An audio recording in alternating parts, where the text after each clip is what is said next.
Fe Conciencia, donde lo que creas, creas. Ideas simples para cambiar tu vida y tu forma de pensar. Ideas profundas presentadas de manera sencilla. Judaísmo, Kabbalah, psicología y filosofía. Es hora de llevar nuestro entendimiento a una espiritualidad madura, donde fe y conciencia se encuentran. Querido Mario, ¿cómo estás? Yo muy ¿Cómo feliz. estás tú? ¿Cómo estás tú? Contento de estar junto a ti, aquí, acá a lo lejos, pero muy cerquita, querido Mario. Gracias por la invitación. Muy feliz aquí de estar contigo. Al contrario, igualmente, querido Mario, gracias por la audiencia, la oportunidad. Para mí es un verdadero honor. Y quiero decirte que pues nada, antes que todo, yo soy como dices tú, un Talmid Mekubal, un alumno que recibe y recibo mucho de ti, agradecido, antes que todo. Y quiero compartirte antes de empezar con las preguntas, que lo que pienso con una frase de Jung que dice: conoce todas las teorías, domina todas las técnicas, pero cuando toques una alma humana, sé simplemente otra alma humana. Es por eso, dice la Torah, que hacele jarrab, hazte de un rabino, de un guía. Por eso yo te seleccioné a ti como uno de mis maestros, y de verdad es un honor estar aquí contigo, querido Mario. Gracias querido Jack. Gracias por tu elección. Espero que mantengas el equilibrio al elegirme a mí de maestro. No sé si has elegido bien, la verdad, pero bueno, muy agradecido que me hayas invitado y bueno, yo la verdad te quiero mucho, y ya sabes, nos vimos en México y para mí un placer enorme, bueno, charlar contigo, siempre es un placer muy grande. Igualmente, querido Mario. Bueno, pues para la audiencia platicarles que el tema de hoy es religión versus espiritualidad. Y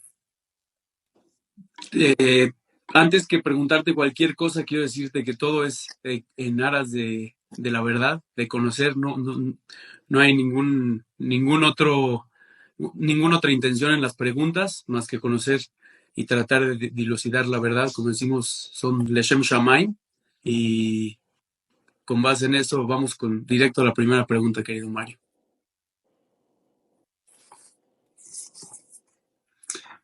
Bueno, Mario, entiendo que tu formación judía está compuesta por los más grandes sabios. Vemos a Maimónides, citas muchísimo a Maimónides, a Arizal, a Rabbi Moshe Cordovero, a Rabbi Abraham Abulafia, y todos ellos concuerdan en una cosa: enfatizaban en la halajá. Tú, en cambio, desde donde entiendo, priorizas la experiencia con lo divino. Y la pregunta es: ¿de dónde surge tu visión de separar la práctica religiosa de la vivencia mística? ¿Y cómo la relacionas con las enseñanzas de estos maestros? Bueno, mira, en primer lugar, tú sabes muy bien, Jack, que en el texto de la Torá existe lo que se llaman las leyes de Noaj, las 7 leyes de Noé.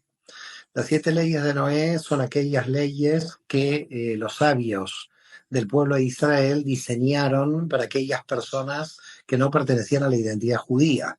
Es decir, hay como 2 marcos legales, ¿no? Un marco legal es la ley de Moisés y la halajá, y un marco que yo diría que sería legal internacional, para darle algún tipo digamos, de concepto, que sería aquellas personas que, no perteneciendo a la religión judía, sí se acercan a Dios. Por lo tanto, en la Torá existe una doble legislación, si se quiere. Como existe esta doble legislación, la pregunta, ¿cuál es? La pregunta es que aquellos que, sin la observación de toda la halajá, porque no son judíos, se quieren acercar a la espiritualidad judía, indudablemente no es necesario para ellos cumplir con la halajá, porque indudablemente tienen lo que podríamos llamar halajot diferentes, o un camino legal diferente al camino legal que tiene el pueblo de Israel. Por lo tanto, el pueblo de Israel tiene la halajá, después veremos por qué motivo. Yo creo que los motivos los voy a exponer un poco más adelante, pero la cuestión es que si se valida que la Torá está dada para todo el mundo, para toda la humanidad, y no solamente para el pueblo de Israel, y que los gentiles, la gente no judía, no tiene necesidad de cumplir la halajá, porque la halajá solo pertenece al pueblo de Israel, implica que la espiritualidad de la Kabbalah no es necesariamente, se tiene que relacionar con la halajá, se relaciona la halajá en términos de aquellas personas que estamos dentro del mundo judío. Es decir, tu pregunta, en el momento en que una persona que proviene del mundo judío entra en las 7 leyes de Noé, que son como las leyes básicas, ¿no? De la moral, poner tribunales de justicia, no comer un animal vivo, etcétera, ¿no? No comer partes de un animal vivo, etcétera. Esas leyes que una persona, sin cumplir la halajá judía, sin cumplir la religión judía, basada en los textos de los propios rabanim que dicen que no tienen necesidad de cumplir la halajá, la Torá, en términos, digamos, del judaísmo, indudablemente esta persona que quiere su desarrollo espiritual puede tranquilamente seguir la espiritualidad judía sin ser judío. En el momento que una persona puede cumplir la espiritualidad judía sin ser judío, y en el momento que no es necesaria la halajá, la única pregunta que quedaría es para aquellas personas no judías que no cumplen la halajá a rajatabla. Y ahí entramos en otro problema. Es decir, la primera cuestión es, los no judíos que no cumplen la ley judía no necesitan cumplirla porque cumplen las leyes de Noé. Y sí tienen un alma que se quiere elevar. Por lo tanto, si tienen almas que se quieren elevar, pueden estudiar la Kabbalah sin la necesidad de cumplir con la halajá judía, porque la halajá judía cae solamente para los judíos. Dicho esto, entonces, tenemos fuera del judaísmo millones de personas que pueden estudiar y crecer con la Kabbalah, porque la propia teología judía les permite, a partir de las 7 leyes de Noé, no cumplir con toda la halajá. La primera cuestión es esa. La segunda cuestión es que te queda un pequeño grupo de aquellos judíos laicos que no cumplen con la halajá y que por lo tanto la pregunta es cómo, sin cumplir la halajá, pueden de alguna manera practicar la Kabbalah. Pero tú sabes muy bien que en el mundo judío es judío por madre, no por practicar la halajá. Por lo tanto, yo puedo estudiar Kabbalah necesariamente sin practicar la halajá, porque simplemente, nacionalmente, nací dentro del pueblo de Israel por mi madre. Es decir, a mí no me hace judío la práctica, me hace judío mi nacimiento. Por lo tanto, como me hace judío mi nacimiento, yo puedo estudiar la Kabbalah en los mismos términos que los gentiles que no cumplen con la halajá también practican la Kabbalah. La propia halajá lo dictamina, que el judaísmo se transmite a través de la madre. Sí, si la propia halajá transmite, si la propia halajá dice que el judaísmo se transmite a partir de la madre y mi madre pertenece, digamos, a todo un linaje judío, yo no me defino judío por la práctica, me defino judío por mi nacimiento. Por lo tanto, yo necesito practicar para estudiar la Kabbalah, estoy en las mismas condiciones que un gentil que no necesita practicar toda la halajá. Es decir, el gentil no necesita practicar toda la halajá porque tiene leyes que no son las de Israel. Y los judíos no tenemos necesidad de practicar toda la halajá porque o podemos interpretarla diferente que la halajá ortodoxa, esta es otra derivación, o eventualmente, como ya somos parte de la identidad judía por nacimiento, como yo soy judío por nacimiento, es decir, no me hace judío el cumplimiento de la halajá. Lo que ya me hizo judío fue mi nacimiento. Por lo tanto, si me hizo judío mi nacimiento, yo no necesito la práctica religiosa para mantenerme dentro del mundo judío, porque me lo hizo mi nacimiento. Comprendo perfectamente. Sin embargo, me queda una pequeña duda, Mario. Fíjate que el Baal Tanya, Rav Zalman Miliadi, si no me equivoco, habla de, por ejemplo, que cuando Dios habló con el pueblo de Israel y dio las leyes, por ejemplo, no matarás, la pregunta que se hace él en el Tanya, como lo entendí, fue, ¿para qué vino Dios a hablarnos a nosotros? Para enseñarnos leyes que ya sabíamos, es decir, no necesitábamos de esa voz divina para saber que no debes matar a tu prójimo. Entonces, lo que quiere decir que el hecho de que él hable, que él esté hablando, ya por sí mismo es un mensaje. Es decir, el mensaje, más allá del mandamiento que estaba diciendo, es que Dios estaba hablando con el pueblo. Y esa implicación tiene mucho más mensaje que la misma ley que estaba diciendo. Por lo tanto, lo que quiero preguntar es que la halajá, intrínsecamente, como yo la entiendo hoy desde un contexto ortodoxo como donde nací, es que la misma ley en sus detalles y en sus tecnicismos tiene un mensaje ni flaco, como decimos, o maravilloso, que muchas veces lo perdemos si no tenemos la práctica. Yo en ningún momento dije que no tiene el mensaje maravilloso. Yo creo que el mensaje maravilloso se esconde en todo el universo. Es decir, porque si solamente tuviera el mensaje maravilloso el pueblo de Israel, quiere decir que no tendría mensaje maravilloso ninguna cultura de la humanidad, y no es así. Todas las culturas tienen mensajes maravillosos. Claro. El libro del Tao, el sufismo, es decir, que si tú ves todas las culturas, no hay un mensaje maravilloso exclusivo. Yo creo que lo que no hay que confundir es la identidad religiosa nacional con la espiritualidad, porque de eso se trata este live. Este encuentro que tenemos es religión versus espiritualidad. Yo no, lo de versus, tengo mis serias dudas. Yo no hubiera puesto versus, pero bueno, así lo titulamos. ¿Por qué? Porque hay muchos religiosos espirituales, entonces no los puedo poner versus la espiritualidad, y mucha gente laica no espiritual. Entonces, yo te diría, a ver, cuando yo en muchas entrevistas y en mis clases tengo una crítica, digamos, a la religión, no es a la religión en sí como camino espiritual, es al poder religioso.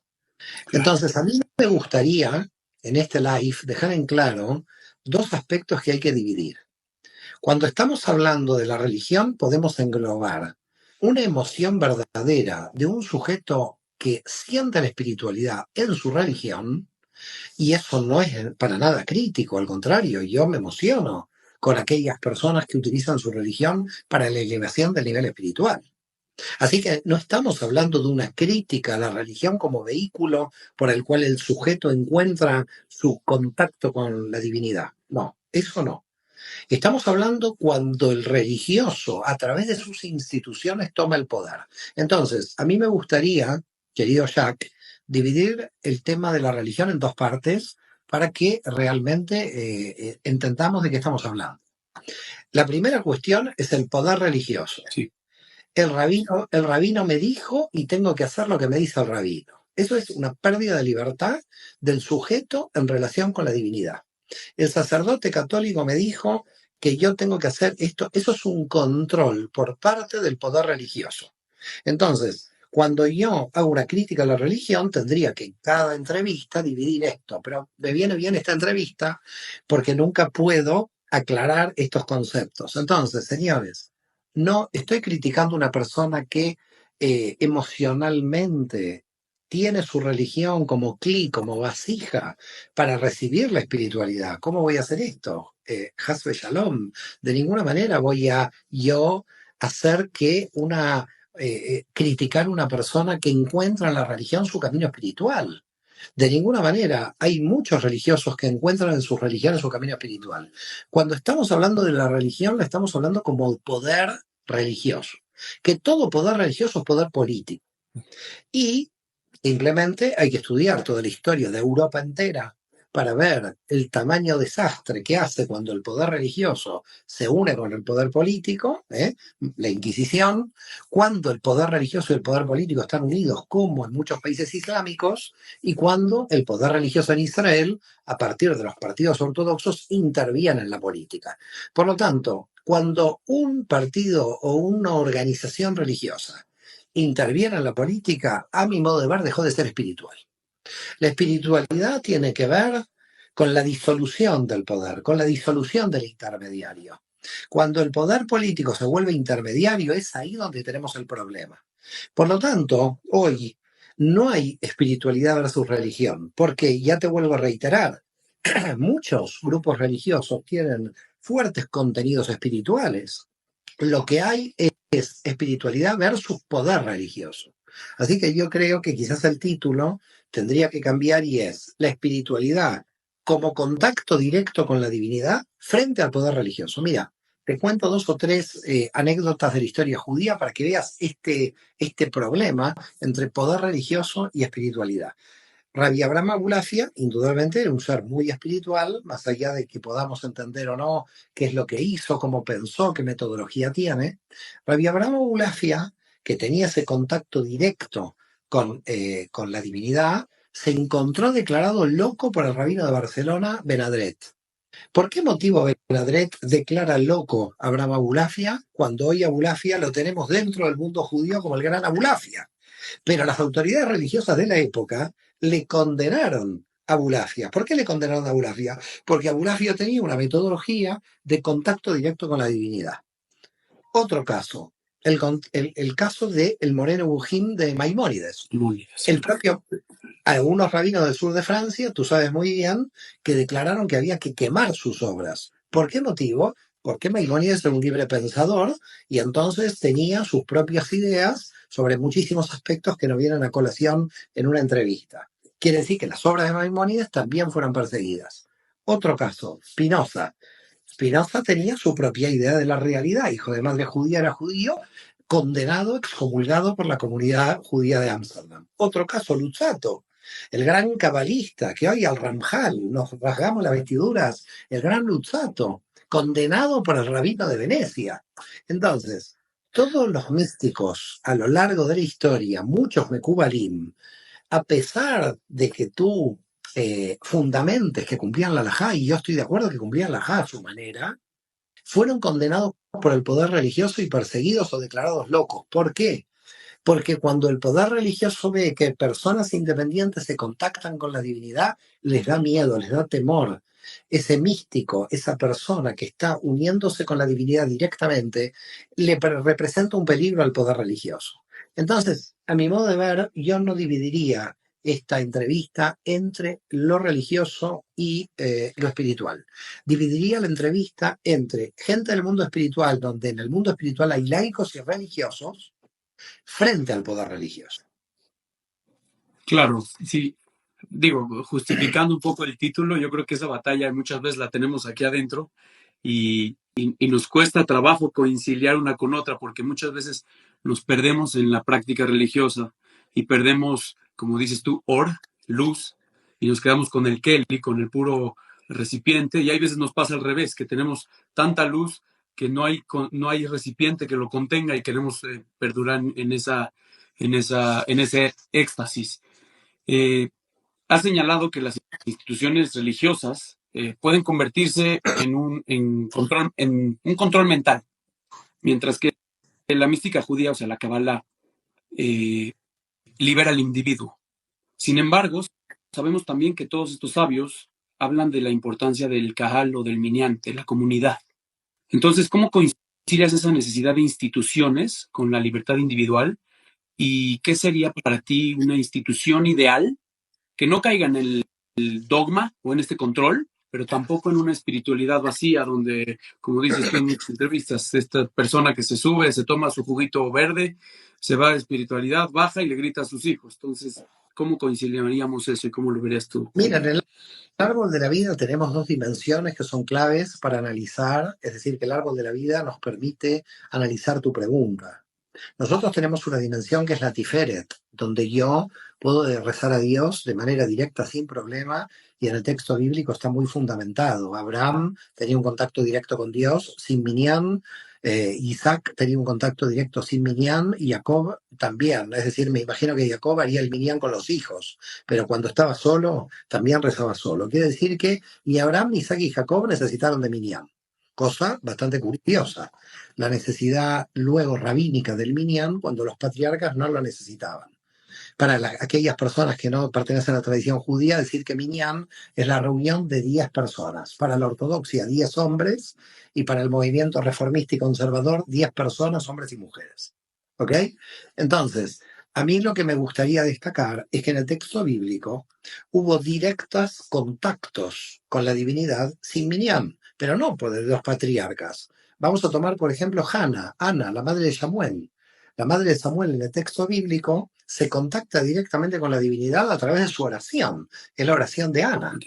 Entonces, esa oración de Ana nosotros la tenemos. Ana no hizo minyan, además en la ortodoxia no la dejarían, porque es mujer. Con lo cual, la pregunta es, en el texto bíblico que tenemos, una mujer orando sola, sin minyan y como mujer. La ortodoxia diría, es mujer, no entra en el minyan y además no puede rezar sola. Es una cosa de loco, se enfrenta a la Torá, se enfrenta a la Biblia. Por lo tanto, como puedes ver, muchísima cantidad de tradiciones se terminan enfrentando al texto bíblico, que es mucho más abierto y liberal. Vuelvo al árbol de la vida.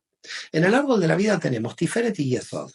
La Tiferet es el yo interior. Tiferet conecta con Keter, se conecta directamente con la divinidad. Cuando bajo a Yesod me encuentro con el grupo social. Por lo tanto, puedo hacer el rezo en el grupo social y puedo hacer el rezo individual. Puedo hacer los dos rezos al mismo tiempo. Puedo hacer el rezo individual en mi casa y después ir a la sinagoga, a la iglesia, a la mezquita, donde cada uno vaya, y rezar en comunidad. Entonces, hay una necesidad de rezo en comunidad. A mi modo de ver, si tú me apuras, antropológicamente yo creo que la necesidad de comunidad en el mundo judío tenía que ver con la continuidad de la identidad judía. No tenía que ver con la necesidad de imponerle al individuo que baje a la comunidad. Es decir, que baje el individuo a la comunidad tenía que ver con la continuidad de la identidad. Entonces, a mi modo de ver, la cuestión del minyan, de las 10 personas que tienen que rezarle a la divinidad, tiene que ver más con un aspecto sociológico, si se quiere, donde los rabinos se dieron cuenta que si cada uno rezaba en su casa no había comunidad. Entonces, ¿cómo van a tener comunidad gente que reza todo el día en su casa? Esto es lo que pasó en la pandemia. La gente se quedó cada uno en su casa, entonces las comunidades fueron virtuales. La gente rezaba a través de las pantallas. Pero si no hubiéramos tenido pandemia sin redes sociales, la gente hubiera tenido que rezar sola en su casa, porque no hubiera habido comunidad. Entonces, la comunidad, a mi modo de ver, es un aspecto sociológico. El ser humano necesita de una comunidad. Somos gregarios, un club, un grupo, las familias, la unidad también gregaria. Entonces yo creo que cuando tú hablas de comunidad, hablamos de una situación sociológica donde una identidad tiene que mantenerse a través de la comunidad. Pero tenemos un montón de ejemplos en el texto bíblico y en la historia donde la gente rezaba sola. Ahora, ¿rezar sola contra la comunidad o rezar con la comunidad contra estar solo? No. Tenemos Yesod y Tiferet. Es decir, es bueno rezar con la comunidad porque estás operando en la dimensión de Yesod y es bueno rezar solo porque estás operando en la Yesod, en la Tiferet. Quiere decir que tenemos dos dimensiones que no son contradictorias. No es rezo solo o rezo en comunidad y esto es digamos, la luz y la oscuridad. No, no. Rezo solo y rezo en comunidad. No son incompatibles. Hay mucha gente que le gusta rezar más sola. Hay mucha gente que le gusta rezar más en comunidad. También aquí habría que ver la naturaleza del alma de cada uno para saber qué le gusta más a cada uno. Hay gente que está en la Tiferet todo el día sola, haciendo introspección, la Itbodedut, y hay gente que necesita estar todo el día en la comunidad. Por lo tanto, hay gente que necesita más Yesod que Tiferet y hay que mantener un equilibrio entre el yo individual de la Tiferet y el aspecto comunitario de la comunidad. Sí, lo entiendo. Creo que también agregaría el hecho de muchas veces ensimismarse, es decir, estar en un sistema cerrado del cual uno, cuando se individualiza, que es lo aprendí, claro que de ti, es un problema en Yesod, cuando uno tiene esa individualización tal cual que no puede ya ni siquiera relacionarse. Entonces, esta eterna oscilación entre Tiferet y Yesod para mantener un equilibrio en ambas sefirot. Así es, y fíjate que yo agregaría que la Yesod también tiene un problema, que es la masa. Es decir, que si toda la comunidad hace lo mismo, tú subjetivamente no puedes decir quiero hacer otra cosa. Si toda la masa se levanta para rezar, tú te tienes que levantar, no te puedes quedar sentado, a no ser que tengas algún tipo de problema. Es decir, en la comunidad, el aspecto negativo de la comunidad es que el sujeto en su libre pensamiento puede ser arrastrado por la masa. Entonces, ese sería el peligro de la Yesod, que la subjetividad desaparezca y sería el extremo, porque no tendría Tiferet el individuo. El individuo no tendría un yo y por lo tanto, cuidado con la comunidad como masa. Entonces el rabino dice que todos nos cortemos el pelo. Y bueno, entonces todos se cortan el pelo porque el que tiene el pelo largo no puede entrar a la comunidad.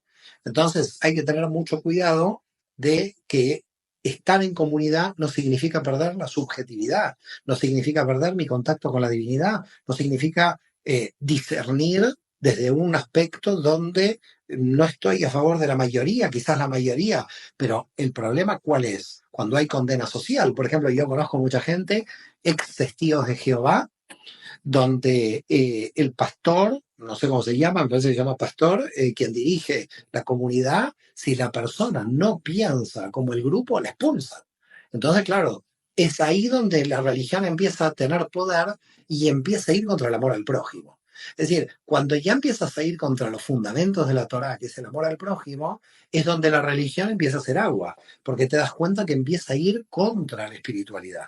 Si hay un pastor que porque piensa diferente un feligrés frente a ese pastor lo va a expulsar de la comunidad, indudablemente la religión ahí es un poder religioso, y es un poder de control, y es un poder de uniformidad. Claro, no se puede pretender que la gente sea democrática en los sistemas democráticos cuando en la propia religión hay dictaduras religiosas en menor escala. Es decir, si hay una persona que está sometida en su grupo religioso por el poder religioso, ¿cómo luego la democracia pretende que alguien tenga mentalidad democrática? Si el propio grupo religioso lo está sojuzgando bajo esto. Entonces, yo creo que hay que empezar a respetarnos más si queremos tener amor al prójimo en serio, porque aquí lo que está viendo son instituciones religiosas que ahogan no solamente la cuestión de la libertad individual, no voy a la cuestión de los derechos, voy a la cuestión teológica, a la cuestión espiritual. Lo que están haciendo es bloqueando mi contacto directo con la divinidad. Comprendo, me encanta lo que dices, pero me hace pensar en una... Esto es para mí una clase personal, querido Mario. Créeme que todas las preguntas vienen desde un interés genuino por aprender y temas existenciales que comparten muchos conmigo. Entonces, tratando de formular la pregunta es la siguiente. Entendí que en algún momento, por ejemplo, el idioma hebreo tenía riesgo de perderse y por lo tanto los rabinos hicieron una alajá, dictaminaron la alajá que la única manera de rezar tendría que ser en hebreo.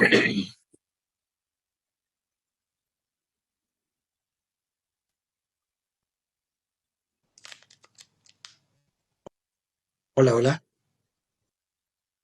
No, yo no te oigo, ¿eh? No sé la gente, yo no te oigo. Aquí estoy, perdón. Ahí estás, sí, has vuelto, has vuelto. Te decía que los rabinos establecieron que solamente se podía rezar en hebreo con el objetivo de que nunca se vaya a perder esa lengua sagrada, porque había un mensaje atrás de esa lengua. Es decir, prefirieron sacrificar el, la espiritualidad personal de las personas para poder prolongar este keli, este recipiente que era el idioma hebreo. Entonces, muchas veces los líderes tienen que mediar entre cómo logro que todo esta masa de gente logre pasar a la historia y logramos transmitir toda esta luz, pero no perdamos tampoco todo lo que tenemos de tradición, es decir, otra vez, y va en conjunto, y estamos uniendo otra vez la halajá y la ley, porque finalmente todo se reduce a eso, a las leyes. Hay veces no las comprendemos, sin embargo, eso no quita el hecho de que tengan una relevancia importante que a lo mejor en un corto plazo no lo logramos ver. Lo que pasa es que yo creo aquí, Jack, que habría que hacer un análisis interior de lo que es alajá, porque alajá viene de alaj, que es caminar, y cuando nació la alajá, cuando nació la jurisprudencia rabínica, la idea que tenía era de dinámica. ¿Qué quiere decir dinámica? Se interpretaba la Torá a la luz de lo que sucedía o de los problemas que había que resolver. Lo que se ve en los últimos siglos es una alajá que bloquea la dinámica.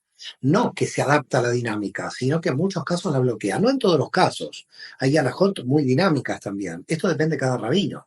Entonces, yo vuelvo a reiterarte, cuando se está hablando de alajá, se está hablando de la aplicación de la Torá en términos solamente del pueblo de Israel.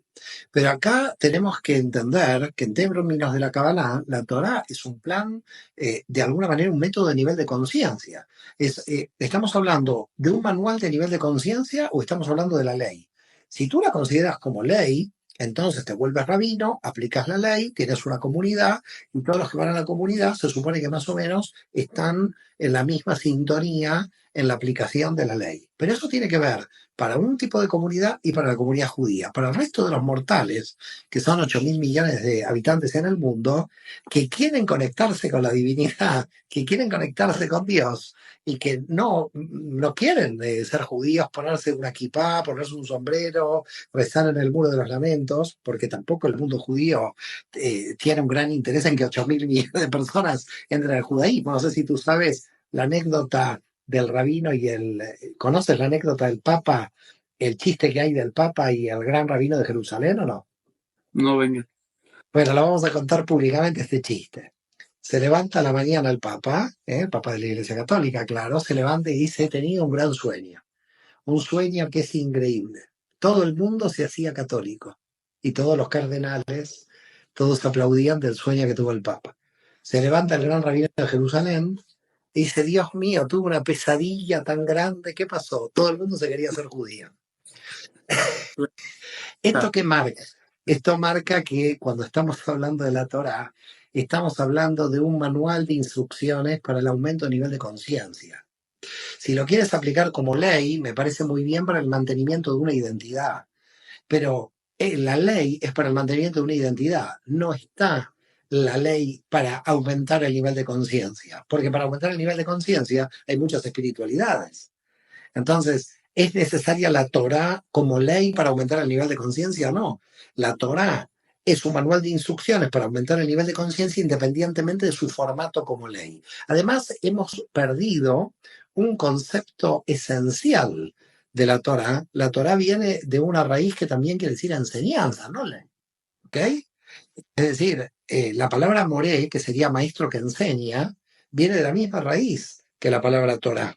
¿Ok? Tur quiere decir explorar en hebreo. Quiere decir que hay un concepto que es el que perdemos muchas veces, que es la Torah como enseñanzas. Es decir, en los proverbios, por ejemplo, no encontramos ley, no encontramos halajá, lo que encontramos son enseñanzas. Entonces, tú tienes que ver que desde la Kabbalah, nuestra visión de la Torá es un sistema de enseñanzas para el mejoramiento del sujeto, para el mejoramiento del individuo, para la elevación del nivel de conciencia.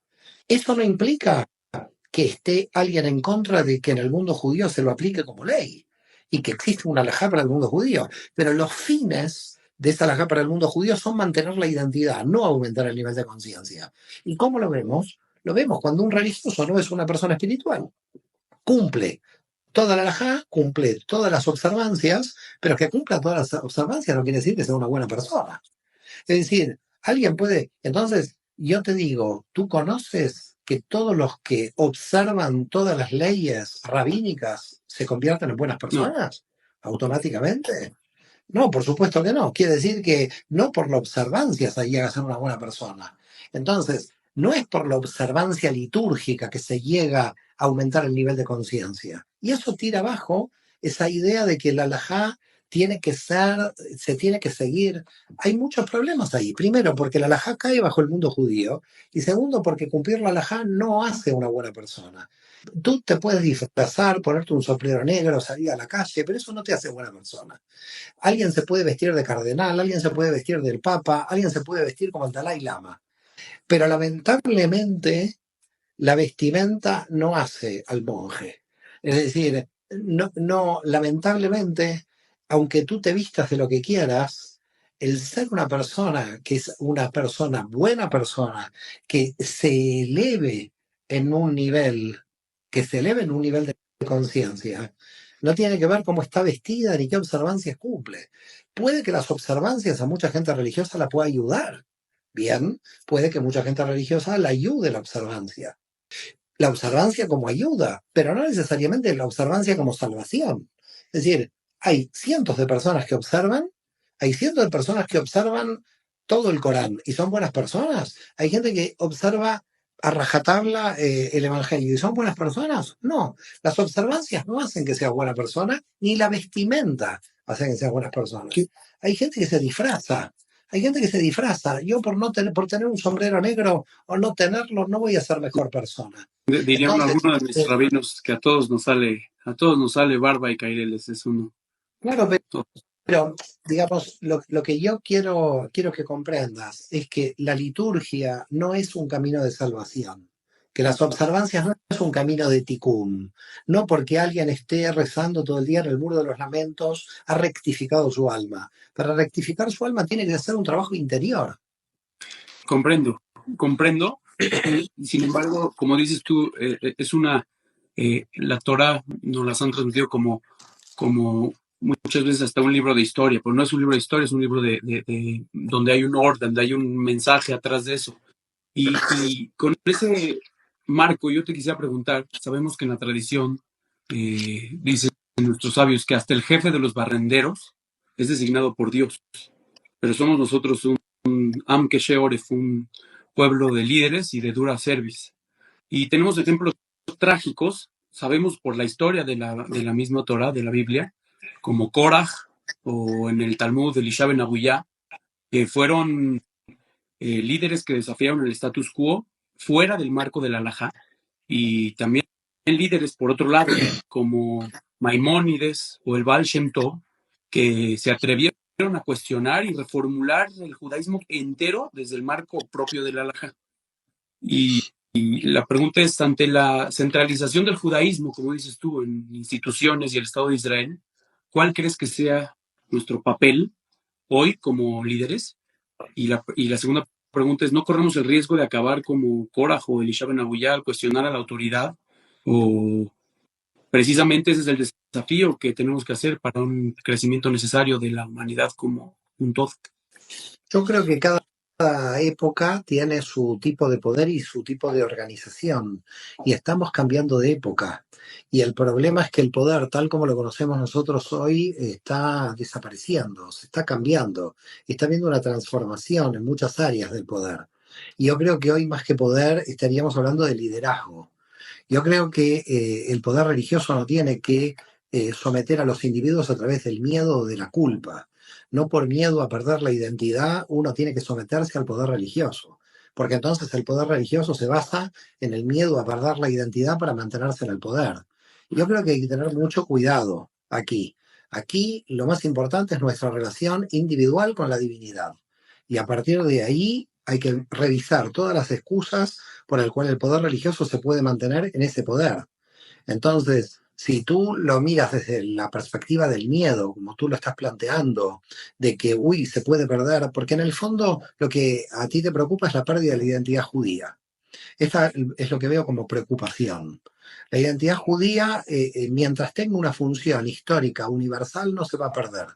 Las culturas se pierden cuando no tienen función histórica. Así que no tiene que ver la halajá o el cumplimiento de la ley o la locura de un rabino. Eso no mantiene una identidad. Una identidad se mantiene si cumple su función histórica. Y el pueblo de Israel cumple su función histórica en la medida en que está comprometido con la espiritualidad. Si el pueblo de Israel está comprometido con la espiritualidad, la identidad se va a mantener. Pero si el pueblo de Israel deja de estar comprometido con la espiritualidad, entonces esa identidad no va a tener sentido de existencia. El sentido de existencia de Israel no es la materia, es la energía. Y la energía que de alguna manera muestra. Entonces, lo que Israel desarrolla a través de la Kabbalah es el espíritu y la conciencia. Y mientras estemos trabajando en el Tikkun Olam, que es el reino de Dios, que es la rectificación del mundo, Israel va a seguir teniendo un lugar entre las naciones mientras cumpla su función espiritual. Pero no es una cuestión de una función nacional o una función de tipo material. Es decir, las naciones que no tienen función han desaparecido. Cuando una nación en la historia deja de tener su función, si Israel se mantuvo a través de los siglos, es por su función espiritual, no por el miedo de los rabinos a perder la identidad. Lo vimos en las fuentes talmúdicas en el segundo templo, que eran gente que seguía la ley, pero tenía sin amodio gratuito al prójimo, y por eso dicen que fue la destrucción del segundo templo. Me encanta, muchas gracias por la respuesta.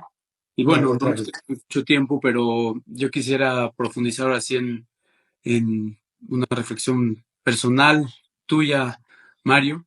Y para cerrar, me gustaría saber más de ti como persona. Y quisiera preguntarte, ¿qué ha sido para ti tu mayor influencia y norte en este camino? Bueno, tuve muchas influencias, ¿no? En diferentes épocas fui influenciado por muchos, ¿no? Probablemente en filosofía por Maimónides, pero después lo fui dejando con el tiempo. Luego por Hasdai Crescas, también fui influenciado por su crítica justamente a Maimónides. Yo creo que soy un politeísta de maestros. Es decir, yo soy un monoteísta de la Ein Sof, pero yo tengo muchos maestros. Yo siempre digo que no hay que ser monoteísta de un maestro, hay que ser monoteísta de Dios y hay que ser politeísta de maestros.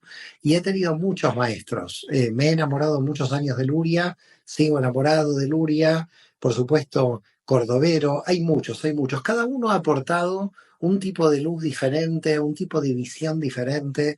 De todos he dicho lo que dijo Rabbi Meir con Elisha Ben Abuya. Cuando le preguntaron a Rabbi Meir por qué seguía estudiando con la Elisha Ben Abuya, que seguramente te lo van a preguntar a ti por mí, así que ten cuidado, así que contesta del modo, espero que contestes del modo Ya me sé que esta contestó. respuesta, querido Mario, ya me la tengo aquí entre las... Entonces, Rabbi Meir contestó a sus discípulos, yo tiro la cáscara y me quedo con el fruto. Yo creo que siempre con los maestros, aquello que no me gustaba, aquello que no me cerraba, esa cáscara, esa clipa, yo la tiraba y siempre me quedaba con el fruto. Y fui recogiendo los frutos de todos los maestros. Por lo tanto, yo creo que es interesante que en cada lugar hay un alef oculta, en cada lugar hay un fruto oculto. Hay que saber discernir entre la cáscara y el fruto. Pero para los que nos están escuchando, para mí el camino fue aprender de muchos maestros. Tanto maestros que ya han trascendido para el otro lado, como todos los maestros que tengo a mi alrededor, como mi esposa, mis hijos, que son maestros encarnados y mis alumnos. Que como decía Bulafia, ¿no? De los alumnos se aprende más que los maestros. Por lo tanto, no es solamente un aprendizaje intelectual de libros, de aquellos cabalistas, aquellos mekubalim que ya pasaron a otro plano, o que quizás reencarnaron, sino de todas las personas. Y yo trato de, en cada relación que yo tengo, establecer qué aprendizaje me está dando esa alma. ¿Por qué se está estableciendo esa relación y qué tipo de enseñanza esa alma me está dando?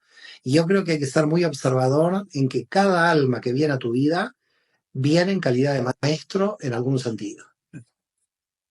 ¿Cuál dirías tú que es tu misión en la vida, si es que la tienes clara o la estamos descubriendo? Yo calculo que la misión de uno, ¿sabes cuándo la conoce? Cuando se muere. Uno cuando está en la vida difícilmente ve la misión, porque en la vida está en el camino de su misión.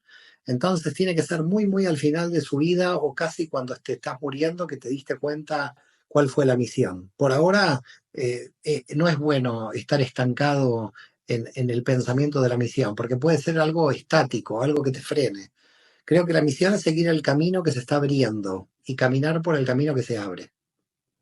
Un poquito tendría que ver con la autenticidad. Sí, una autenticidad dinámica, ¿no? De no quedarte como estático en un momento, no quedarte como la mujer de Lot mirando hacia atrás. Creo que lo más importante siempre está hacia adelante. Lo más importante está en el caminar que me falta. Entonces, como no sé el caminar que me falta, no puedo definir todavía claramente a dónde me lleva la fuerza divina, a dónde me lleva la Ein Sof. Porque al final es esto, ¿no? El camino que se abre es un camino que uno parece que lo abre uno, pero no lo abre uno. Lo están abriendo desde arriba. Entonces, el sentido puede ser una definición humana, el sentido que yo pueda tener, pero en realidad hay un sentido macro, un sentido cósmico. Y me parece que hay que ir por ahí. Me parece que al final ese sentido cósmico lo vamos a saber cuando trascendemos al otro lado. Me gustaría preguntarte un poquito de tu lado de Jochma. Si pudieras dibujar esa era mesiánica de la que mucho se habla, ¿cómo la imaginas, Mario? A la era mesiánica la imagino donde todas las personas no tengan que sufrir más ni por la vivienda, ni por la economía, y que solamente estén rectificando su alma. Que todo el tema material que se puede terminar hoy. Lo que pasa es que los países gastan en gastos militares. Pero si todo el PBI a nivel mundial en 2 o 3 años va a la vivienda, va a luchar contra la pobreza, todos tendrían una vida digna a nivel material. Y la era mesiánica la veo primero como una vida digna a nivel material para todos, y luego que todos estemos trabajando en la rectificación del nivel de conciencia. Pero mientras esté este sistema donde las personas todavía carecen de muchas cosas, entonces estamos frenando la rectificación. Creo que estamos llegando, creo que se va a producir, creo que nos vamos a maravillar de muchas de las cosas, no va a ser tan rápido, pero para mí la era mesiánica va a ser el desafío que vamos a tener cuando desde el punto de vista material podamos sostener a toda la humanidad y a partir de ahí nos pongamos todos a rectificar. Creo que se puede. Lo que pasa es que es muy ambicioso a nivel espiritual y los políticos actuales que tenemos a nivel mundial no están por la labor. Claro, y dirías en Raz el Mesías, que primero viene el Mesías Ben Yosef, que es la redención personal. Si todos trabajáramos en nuestra redención personal, sería más fácil revelar al Mesías, al Mashiach Ben David, al Mesías hijo de David, que viene a redimirnos a todos. Por último, en alguna entrevista reciente escuché, te preguntaron si creías en Dios, te causó gracia y estuvo, sonaron pajaritos de los de a la mitad de la entrevista y dijiste, no contestaste que crees en Dios, pero dijiste lo experimento. Entonces, ¿cómo describes esa experiencia y cómo aconsejarías a quienes queremos pasar de una creencia a una vivencia y una experiencia más profunda? Es que en realidad las creencias abstractas, si no bajan a la realidad de la experiencia, no tienen mucho sentido, se quedan, digamos, en lo mental. Lo que hay que bajar. Ahora, la gran pregunta es cómo se hace, ¿no? Porque ahí está el kit de la cuestión. Primero voy a decir una frase que yo creo que a partir de ahí todavía uno no sabe bien cómo experimentar. Y es que lo ordinario se convierta en extraordinario. Claro, alguien puede preguntar, bueno, me gusta la idea, pero ¿cómo hago que lo ordinario se vuelva extraordinario? Entonces, la cuestión clave para que todo lo ordinario se vuelva extraordinario es valorar. Es valorar mi respiración, es valorar mis ojos, es valorar. Fíjate, ¿qué quiere decir no verajá en hebreo? Porque verajá viene de ver, es que es arrodillarse, es un tema de humildad en el hebreo. Pero fíjate, bendición, ¿no? Bendición en castellano. Quiere decir bien decir. Entonces, cuando yo bendigo algo, no es una fórmula de bendición. Lo que estoy haciendo, estoy valorando.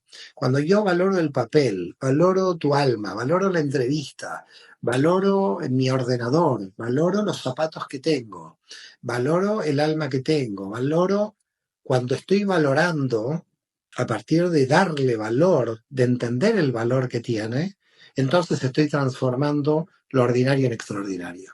Y es ahí donde se puede vivir en éxtasis. Diría Rabbi Nachman que es el Ain Tová, un ojo bueno, de intentar ver las cosas buenas dentro de todo. Y ese ojo bueno es el que revela a Dios a la materia, a la Shejinah. Esa bendición, esa valoración de todo, de las pequeñas cosas, de todo, del café con leche, del café sin leche, del sin café, de todo. Cuando estás valorando, estás bendiciendo. Y cuando estás bendiciendo, estás transformando algo en extraordinario. Y cuando ya todo se transforma en extraordinario, todo, inclusive el mal que te golpea, cuando ves que también lo negativo tiene su función, entonces ahí te das cuenta que Dios está en la experiencia personal, en la experiencia de vida, y por eso ya no es una creencia, ya es una vivencia. Claro. Bueno, pues para finalizar yo quiero acabar con una frase, casi empezamos con una frase de Carl Jung, quiero acabar con una frase de otro de mis maestros, se llamaba Rabbi Jonathan Sachs, lo decía en nombre del Rebbe de Lubavitch, y decía que muchos líderes crean seguidores, pero los grandes líderes crean líderes. Yo te agradezco muchísimo las lecciones, querido Mario. Gracias por ayudarme a desenvolver mi judaísmo desde un micromundo chiquitito hasta el Ein Sof, y seguimos aprendiendo, seguimos en el camino, y es muy hermoso encontrarse a maestros como tú, de verdad. Gracias de corazón, muchas bendiciones, Jack, y te agradezco que venga de un levita. Yo soy del pueblo de Israel, así que tú estás arriba mío bendiciéndome, gracias a Dios. Un abrazo enorme. Dando para inspirar nada más, querido. Un abrazo, Jack, cuídate mucho. Igualmente, todo lo mejor. Muchas gracias. Amén, amén. Shalom, shalom. Shalom. Fe Conciencia, donde lo que creas, creas. Ideas simples para